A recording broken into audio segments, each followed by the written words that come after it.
Всем доброго времени суток. Хочу рассказать о том, как я боролся с проблемой скрипа щеток. Поменял щетки и радостный поставил свои щетки. Прошло 2 дня, и щетки снова заскрипели. И заскрипели еще пуще прежнего. Так я ездил несколько месяцев. В итоге мои нервы не выдержали. Погода у нас дождливая, дожди часто. Щетки скрипели, и решил я поменять щетки. Приехал на рынок, подобрал такие же щетки, и мужичок мне посоветовал просто заменить резинку. На что ему сказал, что щетка, соврал ему, сказал, что щеткам всего неделю, они уже скрипят. Фирма щеток Алька, каркасная. И они уже скрипят. На что он мне сказал: пойдемте посмотрим. В итоге, что я обнаружил и как я победил скрип щеток. Сейчас я это все покажу, но перед этим покажу, что щетки скрипеть перестали. Работают идеально, ни скрипа, никаких лесенок, иногда лесенки также были, никаких посторонних шумов. Управление стало намного автомобилем комфортнее. То есть элементарное, простое устранение скрипа щеток прибавило, наверное, 200% комфорту от езды. То есть сейчас у меня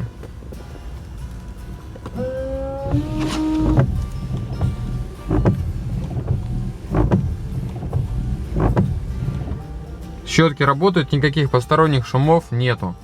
А в чем же была причина вот этих посторонних шумов? Сейчас я вам покажу. Снял щетку. И что надо смотреть? На вот эту саму пету, на вот эту.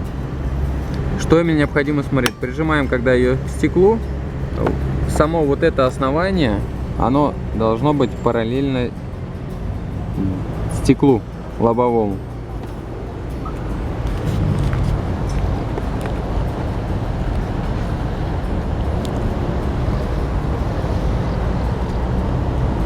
То есть, как видим, у меня параллельно стеклу.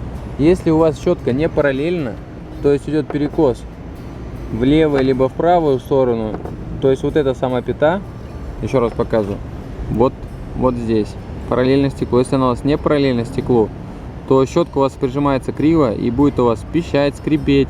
Независимо, сколько раз вы будете менять щетки, от этого проблема скрипа не уйдет.